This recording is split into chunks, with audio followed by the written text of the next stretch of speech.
사도신경으로 신앙 고백하심으로 토요일 새벽 기도회를 하나님께 드리겠습니다. 나는 전능하신 아버지 하나님 천지의 창조주를 믿습니다. 나는 그의 유일하신 아들 우리 주 예수 그리스도를 믿습니다. 그는 성령으로 잉태되어 동정녀 마리아에게서 나시고 본디오 빌라도에게 고난을 받아 십자가에 못 박혀 죽으시고 장사된 지 사흘 만에 죽은 자 가운데서 다시 살아나셨으며 하늘에 오르시어 전능하신 아버지 하나님 우편에 앉아 계시다가 거기로부터 살아있는 자와 죽은 자를 심판하러 오십니다.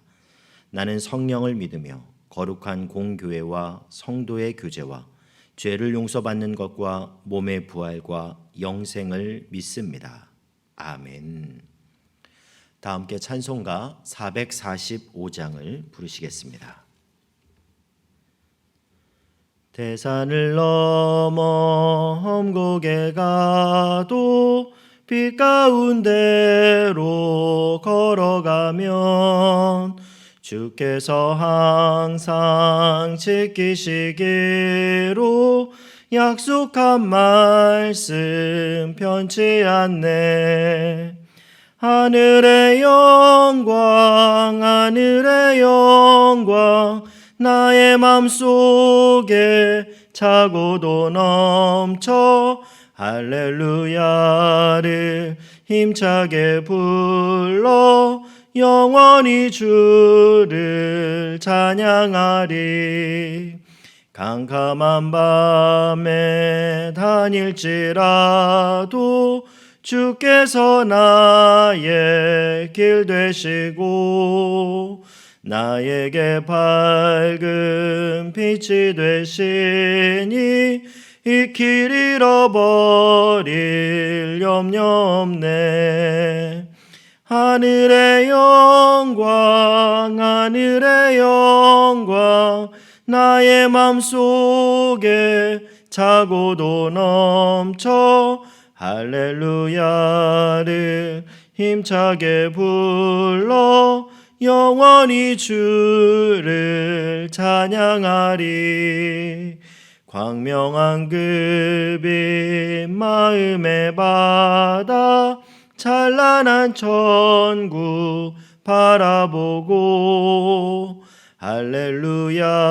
할렐루야를 힘차게 불러 날마다 빛에 걸어가리. 하늘의 영광 하늘의 영광 나의 맘속에 차고도 넘쳐 할렐루야를 힘차게 불러 영원히 주를 찬양하리. 아멘. 오늘 이 아침에 하나님 주시는 말씀은 어제 이어서 말라기 4장 1절에서 6절까지의 말씀입니다. 저와 여러분이 한 절씩 교독하도록 하겠습니다.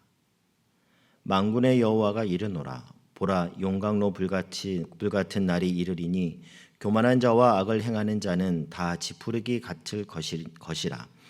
그 이르는 날에 그들을 살라 그 뿌리와 가지를 남기지 아니할 것이로되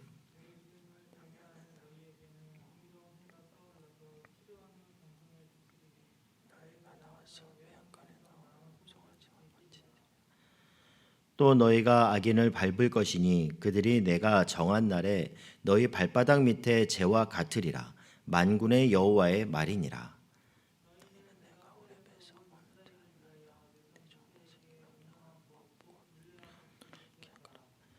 보라, 여호와의 크고 두려운 날이 이르기 전에 내가 선지자 엘리야를 너희에게 보내리니 그가 아버지의 마음을 자녀에게로 돌이키게 하고 자녀들의 마음을 그들의 아버지에게로 돌이키게 하리라.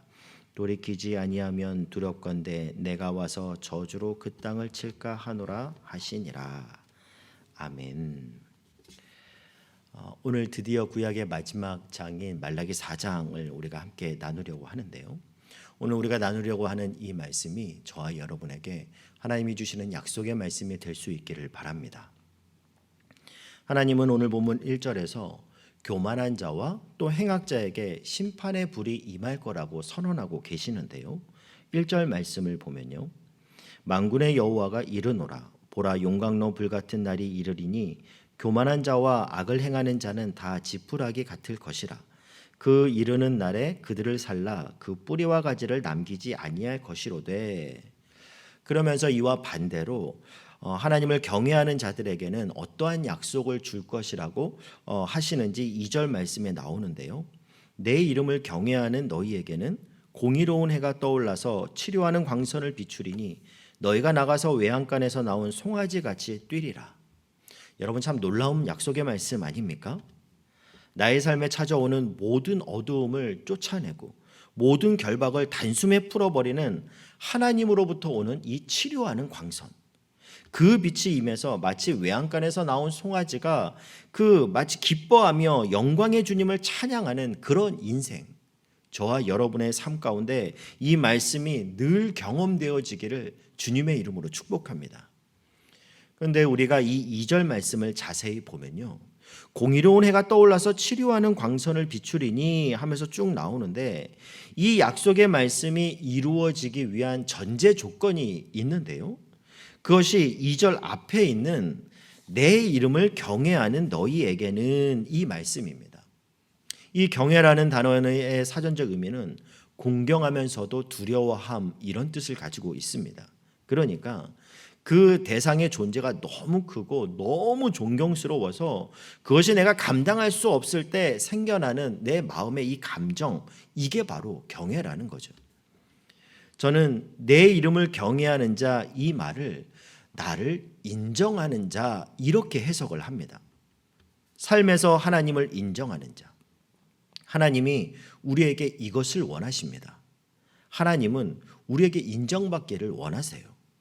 출애굽기 15장 26절에도 우리가 치료의 하나님을 경험하기 위해서 어떤 전제 조건이 있어야 되는지에 대해서 말씀하고 있는데요. 이르시되 너희가 너희 하나님 나 여호와의 말을 들어 순종하고 내가 보기에 의를 행하며 내 계명에 귀를 기울이며 내 모든 규례를 지키면 내가 애굽 사람에게 내린 모든 질병 중 하나도 너희에게 내리지 아니하리니 나는 너희를 치료하는 여호와임이라. 하나님의 말씀에 순종하고 하나님의 의를 행하는 것, 그러니까 이런 말들을 한마디로 정의하면 나를 인정해 다오, 이런 말이라는 거죠. 그럼 여러분, 하나님은 왜 이렇게 우리에게 인정받기를 원하실까요? 대답은 너무나 간단합니다. 그 이유는 하나님이 인격자이시기 때문입니다.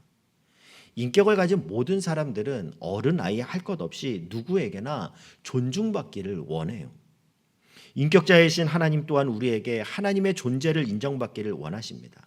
왜냐하면 하나님은 인간을 기능으로 창조하신 것이 아니라 관계 안에서 창조하셨기 때문입니다. 사랑의 관계 안에서 서로를 기뻐하고 그 안에서 기쁜 사랑의 교제가 이루어지는 관계, 이게 하나님과 우리와의 관계라는 거죠. 여러분, 하나님은 어떤 분이십니까? 하나님은 세상을 창조하신 창조주세요. 그리고 말씀으로 세상을 창조하신 분이십니다. 그래서 우리가 말씀 안에 늘 거하고 말씀대로의 그런 삶을 살아갈 때 우리 삶에 찾아오는 모든 문제는 풀어지게 되어 있습니다. 왜냐하면 이 세상이 말씀으로 창조되었기 때문이라는 거죠. 그리고 하나님은 어떤 분이십니까? 하나님은 모든 것을 아시고 모든 것을 할 수 있는 전지전능하신 하나님이세요. 그리고 그 하나님은요, 나를 사랑하는 나의 아빠, 아버지시라는 겁니다. 여러분, 이 사실을 여러분 믿으실 수 있기를 바라고, 이 하나님을 삶에서, 여러분의 삶에서 늘 인정해 드리는 저와 여러분이 될 수 있기를 바랍니다. 우리가 회사에서 업무를 하든 사업을 하든 목회를 하든 가정에서 자녀를 돌보든 사람과의 관계를 맺어가든 어느 순간 어느 장소에서도 여러분, 하나님이 그곳에 함께 계신다라는 것을 인식하고 그 하나님을 여러분의 왕으로, 여러분의 아버지로 그렇게 인정해 드릴 수 있기를 바랍니다. 그가 바로 하나님을 경외하는 자입니다. 그렇게 삶의 순간순간 하나님을 인정하고 하나님을 경외하는 저와 여러분에게 하나님이 주시는 이 약속의 말씀이요, 내 이름을 경외하는 너희에게는 공의로운 해가 떠올라서 치료하는 광선을 비추리니 너희가 나가서 외양간에서 나온 송아지같이 뛰리라. 이 말씀이 언제나 삶 가운데 실제가 되어서 말씀대로 되어지는 삶이 되는 저와 여러분이 될 수 있기를 주님의 이름으로 축복합니다. 3절 말씀을 보면요, 또 너희가 악인을 밟을 것이니 그들이 내가 정한 날에 너희 발바닥 밑에 재와 같으리라. 만군의 여호와의 말이니라. 세상에서는 악인들이 형통한 것처럼 그렇게 보이고 하나님의 말씀대로 살려고 하는 사람들에게는 오히려 고난이 찾아오고 또 어려움이 당하는 것처럼 그렇게 여겨질 때가 있습니다. 그러나 하나님은 이런 우리에게 희망의 말씀을 주시죠. 너희가 악인을 밟을 것이니 그들이 내가 정한 날에 너희 발바닥 밑에 재와 같으리라. 악인의 형통을 두려워하지 부러워하지 말라는 겁니다. 사도 바울은 로마서를 마치는 마지막 구절에 오늘 이 본문과 비슷한 내용을 말하고 있는데요, 평강의 하나님께서 속히 사탄을 너희 발 아래에 상하게 하시리라. 속히 사탄을. 하나님은 지체하지 않으십니다. 우리의 형편과 상황을 알고 계시는 하나님은 속히 사탄을 우리의 발 아래에서 상하게 해 주실 것이고, 우리를 아프게 하고 괴롭게 하는 모든 상황들은 결국 아무것도 아닌 재와 같이 될 것입니다. 사랑하는 형제자매 여러분, 이 하나님의 약속의 말씀을 오늘도 붙드실 수 있기를 바랍니다. 하나님의 이 약속의 말씀은 반드시 머지않은 장래에 반드시 우리의 삶 가운데 이루어질 줄 믿습니다. 그리고 4절과 5절 말씀을 보면요, 너희는 내가 호렙에서 온 이스라엘을 위하여 내 종 모세에게 명령한 법 곧 율례와 법도를 기억하라. 보라, 여호와의 크고 두려운 날이 이르기 전에 내가 선지자 엘리야를 너희에게 보내리니. 말라기 선지자는 이 마지막 말라기서를 마무리하는 그 마지막에 모세와 엘리야 선지자를 그렇게 등장을 시키는데요, 이 두 선지자를 대조시키고 있습니다. 모세는 말씀을 이스라엘 백성들에게 가르치고 그들을 약속의 땅으로 이끌었던 선지자였습니다. 이에 반해 엘리야는 우상 숭배자들에게 하나님의 심판을 행했던 심판하는 그런 선지자였어요. 하나님은 모세를 통해 주신 율법을 기억하라 말씀하시면서 다시금 너희가 회개하기를 그렇게 촉구하십니다. 그리고 크고 두려운 날인 심판의 날이 이를 것인데 그때 엘리야를 내가 너희에게 보내겠다 말씀하세요. 우리가 아는 것처럼 하나님이 보내실 이 엘리야는 예수님의 오실 길을 예비했던 세례 요한을 뜻합니다. 그래서 세례 요한은 그의 사명대로 광야에 외치는 자의 소리가 되어서요, 그가 외치셨던 단 한마디의 말은 무엇이었습니까? 회개하라, 천국이 가까이 왔느니라. 저는 이것을 다른 말로 풀이하면요, 회개하라, 심판의 날이 가까이 왔느니라, 이렇게 또 이해할 수 있습니다. 하나님은 말라기 선지자를 통해서 이 엘리야가 할 일에 대해서 오늘 보면 6절에서 말씀을 하시는데요, 그가 아버지의 마음을 자녀에게로 돌이키고 자녀의 마음을 그들이 아버지에게로 돌이키게 하리라. 돌이키지 아니하면 두렵건대 내가 와서 저주로 그 땅을 칠까 하노라 하시니라. 엘리야가 와서 죄로 인해서 멀어졌던 하나님과 우리와의 사이를 회개의 세례를 통해서 회복의 길로 그렇게 인도하는 역할을 하게 된다라는 거죠. 그래서 하나님이 보내신다고 예언하신 이 엘리야는 세례 요한을 뜻하기도 하지만요, 또 한편으로는 우리 예수님을 또 예표하기도 합니다. 십자가를 통해 아버지와 자녀 간에 생겼던 그 깊은 골을 메워주시고 아버지의 마음을 자녀에게로 또 자녀의 마음을 아버지께로 돌이키게 하는 그런 일을 하셨던 우리 예수님이요. 사랑하는 형제자매 여러분, 우리는 이미 예수님의 십자가 보혈로 깨끗함을 얻었고 예수님의 십자가와 부활을 믿음으로 구원을 얻었습니다.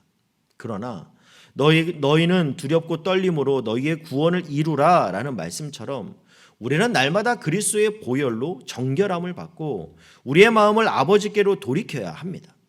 그리고 삶 속에서 매 순간 하나님을 인정해 드리며 하나님을 경외하는 그런 삶을 살 때 우리에게 약속하신 치유와 회복과 기쁨은 오늘도 우리에게 반드시 이루어질 줄 믿으실 수 있기 바랍니다. 이 믿음으로 아버지와의 관계가 회복된 자로 오늘도 세상 가운데 승리하는 삶을 살아가시는 저 여러분이 될 수 있기를 주님의 이름으로 축복합니다. 기도하도록 하겠습니다. 사랑하는 하나님, 나의 생각과 입술이, 나의 삶이 언제나 하나님을 나의 아버지로 인정해 드리는, 하나님을 경외하는 삶이 되기를 소원합니다. 오늘도 나에게 찾아와 주셔서 나를 다스려 주시옵소서. 그래서 하나님이 약속하신 것처럼 나의 삶에 공의로운 해가 떠올라서 치료하는 광선을 비추시어 마치 외양간에서 나온 송아지같이 기뻐 뛰는 삶이 되게 하여 주시옵소서. 아버지의 마음을 제게 주시옵소서. 저의 마음이 아버지에게 향하게 하여 주시옵소서. 예수님의 이름으로 기도드립니다. 아멘. 하늘에 계신 우리 아버지, 아버지의 이름을 거룩하게 하시며 아버지의 나라가 오게 하시며 아버지의 뜻이 하늘에서와 같이 땅에서도 이루어지게 하소서. 오늘 우리에게 일용할 양식을 주시고 우리가 우리에게 잘못한 사람을 용서하여 준 것 같이 우리 죄를 용서하여 주시고 우리를 시험에 빠지지 않게 하시고 악에서 구하소서. 나라와 권능과 영광이 영원히 아버지의 것입니다. 아멘. 이 시간 오늘 말씀을 통해서 우리 각자에게 주셨던 그 은혜를 붙잡고 기도하시고요. 오늘은 토요일입니다. 내일 있을 또 예배를 위해서 기도해 주시길 바랍니다. 오늘 내일 예배를 준비하는 마음으로 또 오늘 하루를 보내게 하시고 내일 우리가 드리는 이 예배 가운데 하나님의 임재와 하나님의 영광이 가득한 그런 영광스러운 예배가 되게 해달라고 또 기도해 주시길 바랍니다. 그리고 환우들을 위해서 계속해서 기억하고 기도하시고 또한 담임 목사님과 그 가정을 또 중보하면서 기도해 주시길 바랍니다. 그리고 각자 가지고 나온 기도의 제목을 가지고 이 시간 함께 기도하도록 하겠습니다.